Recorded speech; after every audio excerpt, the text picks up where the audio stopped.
ইউটিউবে এই প্রথমবার এই ধরনের ভিডিও। কম সময়ের মধ্যে কলকাতা এক্সপ্লোর করার ভিডিও তো অনেক দেখলে, এগুলো দেখতে দেখতে কখনো মনে হয়নি বড্ড বোরিং লাগছে? এই বোরিং জীবনের এই বোরিং ভিডিওগুলোর মধ্যে আমরা চাইছি কিছুটা একটু নতুন টেস্ট দিতে, যাতে ব্যাপারটা একটু অন্যরকম হয়। একদিনে আমরা নিজেরা যা যা ঘুরে দেখেছি আমরা চেষ্টা করব পুরোটা তোমাদের সাথে শেয়ার করতে। আমাদের কলকাতা সহ সর্বধর্মকেই কিন্তু ভালোবেসে আপন করে নিয়েছে, তবেই এই সিটির নাম হয়েছে সিটি অফ লাভ। মানে আমরা ভালোবেসে তাই বলতে পারি না সিটি অফ লাভ। আমাদের এই ভিডিওতে হিন্দু হোক বা মুসলিম, জৈন হোক বা খ্রিস্টান, ইউনিটি অফ ডাইভার্সিটি কথাটার সার্থকতা কিছুটা হলেও আশা করছি ফুটিয়ে তুলতে পেরেছি আমরা। কারণ আমরা ঠিক একই দিনে কলকাতার সর্বধর্মর জায়গাগুলি ঘুরে দেখেছি, যেটা তোমাদের সাথে খুব সহজভাবে ফুটিয়ে তুলতে পারবো বা তোমাদের সাথে শেয়ার করতে পারবো আশা করছি। লোকেশন সহ যাওয়া আসা খরচা সমস্ত কিছু আমরা শেয়ার করে দিয়েছি। আর হ্যাঁ, আরেকটা জিনিস বলি, আমরা কিন্তু একই দিনে সকাল থেকে একদম বিকাল অবধি টাইমিং ধরে পুরোটা কভার করেছি। চলো তাহলে আর দেরি কেন, শুরু করা যাক। আর শুরু করার জন্য তো বলতেই হয় হাবিবি, ওয়েলকাম টু কলকাতা। কলকাতা মানে হচ্ছে city of culture, city of heritage and city of surprises.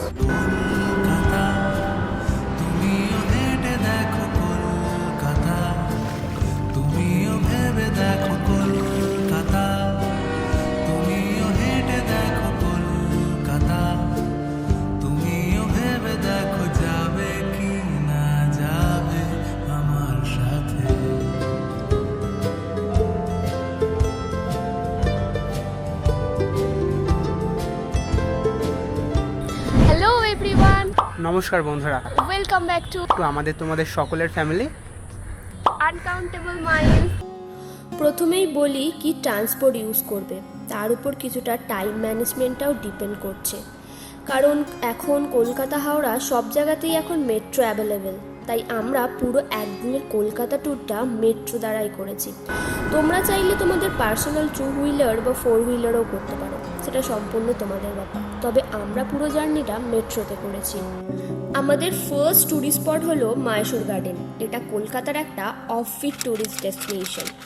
আজকে কিন্তু তোমরা অনেকগুলো অফবিট প্লেসের সন্ধান পাবে আমাদের এই ভিডিও থেকে। তো ফার্স্টে তোমরা মেট্রো করে চলে আসো কালীঘাটে। তারপর কালীঘাটের 8 নাম্বার গেট দিয়ে বেরিয়েই দেখবে উল্টো দিকে বচ্চন ধাবা। গেটের বাঁ দিক ধরে হাঁটবে কেওড়াতলা শ্মশানের দিকে। অ্যাকচুয়ালি মাহেশ্বর গার্ডেনটা কেওড়াতলা শ্মশানের একদম পাশে। এখানে শ্বেত পাথরের মন্দিরটা অসম্ভব সুন্দর।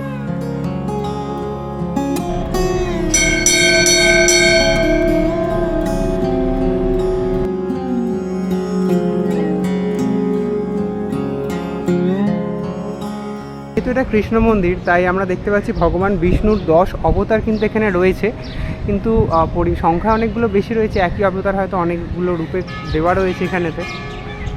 এখানে শ্বেত পাথরের মন্দিরটা অসম্ভব সুন্দর কারুকার্য। দক্ষিণ ভারতীয় স্থাপত্যের আদলে এই মন্দিরটা তৈরি করা হয়েছে।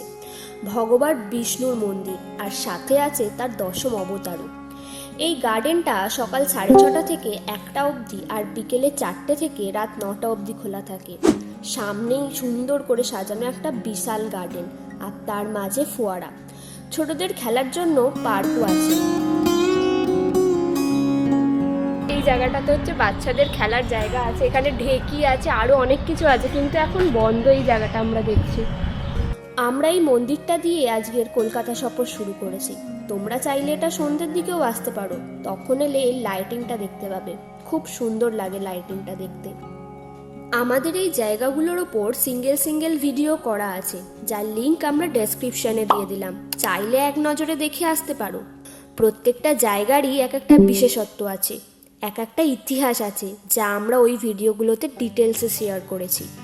যেমন ছোট করে এখানে একটু বলেই দিই। তো মহারাজা চমরাজেন্দ্র ওয়াদেয়ার 10 1894 সালে কলকাতায় আসেন ভাইসরয়ের সাথে দেখা করতে, কিন্তু ওনার তখন কলকাতায় এসে উনি ডিপথেরিয়াতে মারা যান। তো উনি মারা যাওয়ার পর ওনাকে আর শ্মশানে দাহ করা হয়নি, ওনাকে এই কেওড়াতলা শ্মশানের পাশেই ওনার দেহকে সমাধিস্থ করা হয়। পরবর্তীকালে ওনার ছেলে এই সমাধিক্ষেত্রেতে একটি কৃষ্ণ মন্দির তৈরি করে, আর সেটাই হচ্ছে আমাদের এখনকার এই মন্দির, মহীশূর উদ্যান যেটাকে বলা হচ্ছে। পাশে একটা ছোট শিব মন্দিরও আছে। এই মন্দিরগুলো ঘুরে তোমরা চাইলে কালীঘাটের মাকে দর্শন করে চলে এসো আবার নেক্সট ডেস্টিনেশনের উদ্দেশ্যে। ব্যাক করো আবার সেম মেট্রো স্টেশনে। Next station park street metro স্টেশনে চলে এসো। এখানে এসে ঘুরে নাও কলকাতার দুটো হন্টেড প্লেস। হ্যাঁ, ঠিকই শুনেছ, যেখানে আজও নাকি মানুষ ফিল করছে কিছু অস্বাভাবিক কার্যকলাপ। বাট সেরকম ভয়ের কিছু নেই, সকালে আমরা কোনো অস্বাভাবিক কিছু ফিল করিনি। সেই দুটো জায়গা হলো সাউথ পার্ক স্ট্রিট সেমিট্রি আর স্কটিশ সেমিট্রি। এই দুটো জায়গাই কলকাতার দুটো heritage place. South park street cemetery তৈরি হয়েছিল 1767 সালে। এখানে কিন্তু ভূত আছে।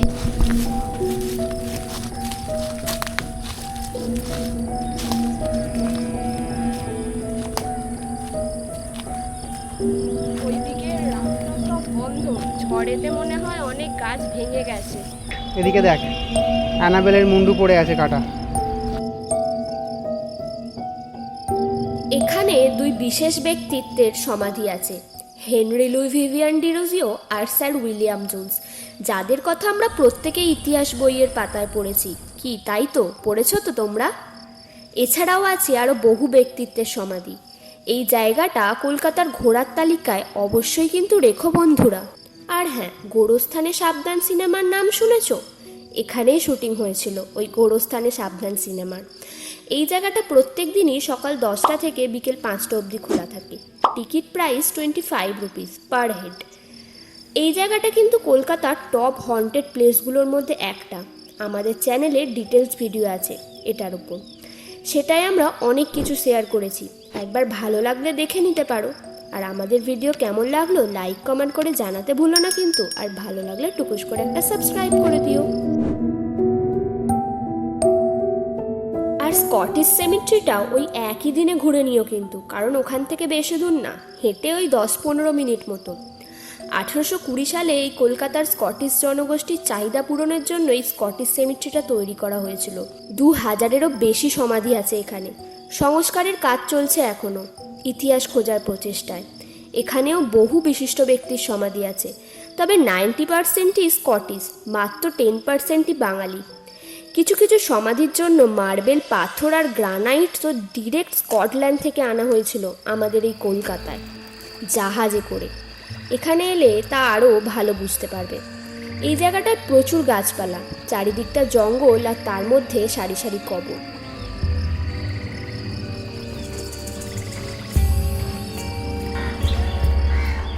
মেন জায়গাটা যাওয়ার ধারে ধারে এরকম সরু সরু রাস্তা করা রয়েছে। এই সরু সরু রাস্তাগুলো দিয়ে কিন্তু ভেতর অবধি অনেকটা যাওয়া যায়, কিন্তু অনেকটা দেখতে পাচ্ছি যাওয়ার আমাদের রাস্তাটা রয়েছে। এবং ভেতরে আশপাশের যে স্তম্ভগুলো বা স্মৃতিসৌধগুলো যেগুলো রয়েছে সেগুলো কিন্তু আমরা রাস্তার দুধারে যেতে যেতে কিন্তু দেখা যাবে। কিন্তু একটা হন্টেড ফিল কিন্তু দেবে ব্রো।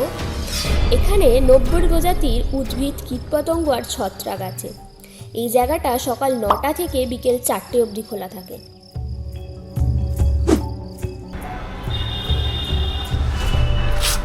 এইখানে সেমিট্রির পাশে কিন্তু একটা বাড়িও আছে, পুরো বাড়ি, বেশ একটা ভূত ফিলিংস দেবে।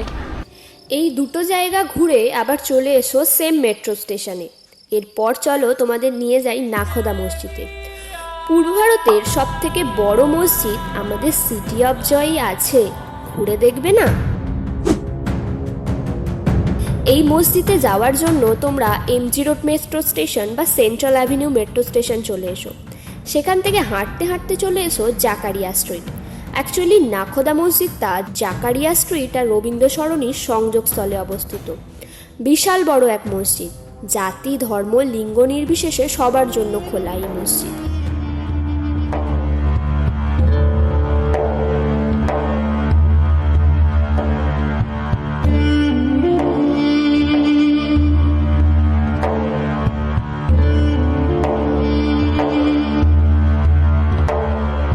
বিশাল বিশাল 3টে গম্বুজ আছে, 151 ফিটে 2টি বিশাল মিনার আছে। অসম্ভব সুন্দর দেখতে এই মসজিদ। আর 117 ফিটের মতো 25টা ছোট ছোট মিনার আছে। 10,000 জন একসাথে বসে নামাজ পড়তে পারে। ভাবতে পারছো কত বড়ই নাখোদা মসজিদ? এত সুন্দর মুঘল আর্কিটেকচার যে সারা বছর পর্যটকদের আনাগোনা লেগেই থাকে এখানে। দুটি বেশ সুন্দর সুন্দর ছোট জলাশয় মতো করা আছে। ওনারা বিশ্বাস করেন এই জলে হাত মুখ ধুলে শরীর ও মন পবিত্র হয়ে যায়। 1926 সালের 11ই সেপ্টেম্বর এই মসজিদটা তৈরি করা হয়েছিল। এই মসজিদের ভিতরের কাজের মধ্যে একটা সূক্ষ্ম অলংকার আর শৈল্পিক কল্পনার মিশ্রণ তোমরা লক্ষ্য করতে পারবে। কলকাতার বুকে যে এরকম এত সুন্দর একটা মোঘলীয় সাম্রাজ্যের স্থাপত্য আছে, তোমরা যতক্ষণ না আসছো ততক্ষণ কিন্তু কেউ জানতেই পারবে না। আর একটা কথা বলে রাখি, এখানে সর্বধর্ম সমন্বয়ে নারী পুরুষ কোনো না ভেদাভেদ রেখে প্রত্যেক মানুষ এখানে কিন্তু প্রবেশ করতে পারে। আর এটা কলকাতার দর্শনীয় স্থানের মধ্যে একটা আর আমার মনে হয় সবার একবার এখানে আসা উচিত, দেখে যাওয়া উচিত জায়গাটা। মাথায় একটা ফেটি বলে তো, কিছু একটা বাঁধতে হবে, মানে মাথায় আর কি বেঁধে তবে ঢুকতে হবে। অসম্ভব সুন্দর কারুকার্য, চোখের সামনে না দেখলে বুঝতেই পারবে না যে আমাদের কলকাতায় একটা এত সুন্দর স্থাপত্য আছে।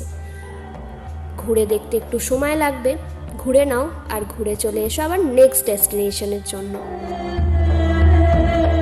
আমাদের নেক্সট ডেস্টিনেশন হলো কাঁচের জৈন মন্দির। ঠিকই শুনেছ, কাঁচের মন্দির। তার জন্য চলে এসো শোভাবাজার মেট্রো স্টেশন। সেখান থেকে 12 টাকা অটো করে চলে এসো গৌরীবাড়ি লেন। ওখান থেকে মিনিট 3 মতো হেঁটে তারপরই দেখবে এক টুকরো বিদেশ। ঠিকই শুনেছ, বিদেশ বললে ভুল কিছু বলা হয় না কিন্তু। এই পরেশনাথ জৈন মন্দির কাঁচ আর মার্বেল পাথরের এক দারুণ কারুকার্য।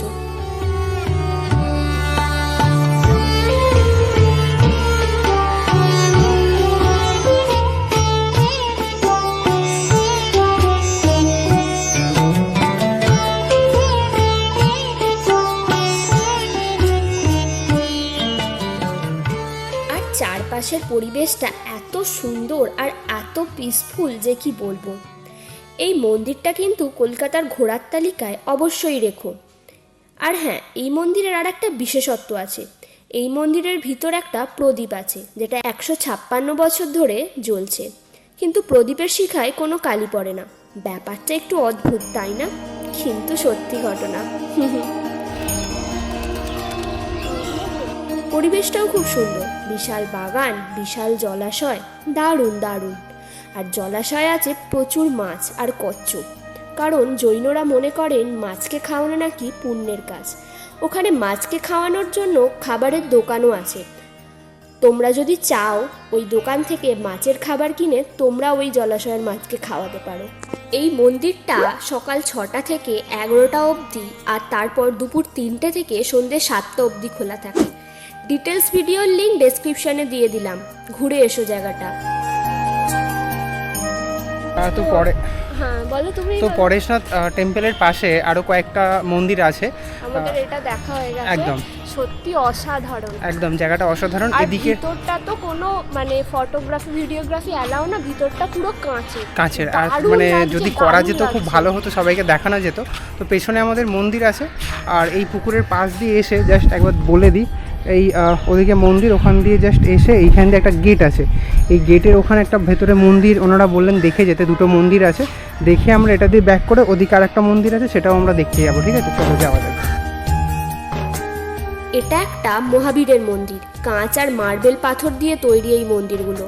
ভিতরে কোনো ফটোগ্রাফি ভিডিওগ্রাফি অ্যালাউ না, কিন্তু ভিতরের সৌন্দর্য আবার অন্যরকম। এই মন্দিরটাও কিন্তু খুব সুন্দর। সব মন্দিরেই একটা মোজাইকের কাজ আছে কিন্তু সাইডগুলোতে।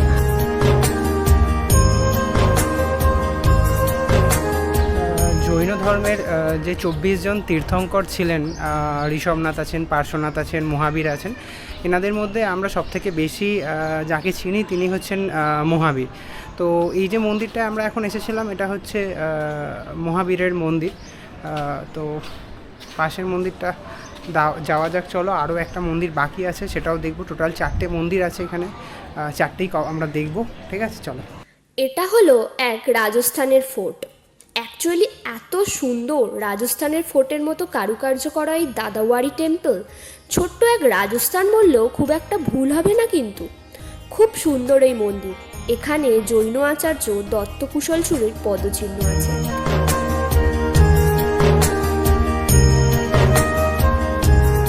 এই মন্দির মন্দিরের অসম্ভব সুন্দর কাজ তোমাদের মুগ্ধ করতে বাধ্য করবে। পুরো রাজস্থানের ফোর্টের মতো দেখতে চারিদিকটা। এখানেও আছে একটা বিশাল বড় জলাশয়, আর সেম এখানেও অনেক মাছ আছে।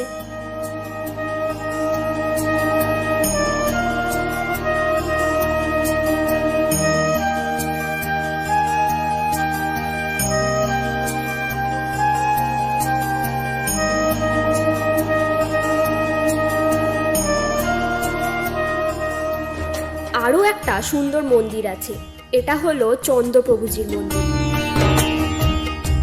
এই মন্দিরের ওপর থেকে পরেশনাথ মন্দিরে দারুণ একটা ভিউ পাওয়া যায়। প্রত্যেকটা মন্দিরের মতো সুন্দর। ওখানে গেলে সব জৈন মন্দিরগুলোই ঘুরে দেখো, কিন্তু এক একটা মন্দিরের এক এক রকম সৌন্দর্য। তো ফাইনালি তো জায়গাগুলো ঘুরতে ঘুরতে একটা দিন কেটেই যাবে। সমস্ত ধর্ম জাতি নিয়েই তৈরি আমাদের এই প্রিয় কলকাতা শহর। কলকাতা সর্বধর্ম সমন্বয়পূর্ণ এক শহর। তাই আজ আমরা একদিনে মন্দির, মসজিদ, সেমিট্রি সব কিছু ঘুরেছি আর তোমাদের সাথে সব কিছু শেয়ার করেছি। তোমরা এই একদিনে কলকাতার কিছু অফবিট টুরিস্ট স্পট ঘুরে দেখতে পারো আমাদের মতো করে। আর আমাদের প্রেজেন্টেশন কেমন লাগলো অবশ্যই জানিও কিন্তু। আর ভালো লাগলে টুকুস করে একটা সাবস্ক্রাইব করে দিও বন্ধু, কারণ তোমাদের একটা সাবস্ক্রাইব আমাদের অনেক বড় মোটিভেশন। জিনিসটা প্লিজ আমি সবাইকে রিকোয়েস্ট করবো যে একবার এসে সচক্ষে দেখে যাও। হ্যাঁ সত্যি, মানে এত সুন্দর জায়গা না, বলে বলার আর ভাষা নেই। বিশেষ করে ওই মন্দির কি বেশ, ওই ফার্স্টের মন্দিরটা, প্রথম মন্দিরটা অসাধারণ। তারপরে প্রত্যেকটা মন্দিরই খুব ভালো কিন্তু, ঠিক আছে। তো তোমরা ভালো লাগলে লাইক করো প্লিজ, লাইকটা না করে দিয়ে চলে যেও না। ঠিক আছে করে দেবে সবাই, আশা করছি। এত ভালো একটা কন্টেন্ট দেখানোর চেষ্টা করলাম সারাদিন ধরে। আর ভিডিওটা ভালো লাগলে অবশ্যই চ্যানেলটা সাবস্ক্রাইব করে দিও। দেখা হচ্ছে নেক্সট এরকমই কোনো ভিডিওতে, ঠিক আছে? চলো বাই।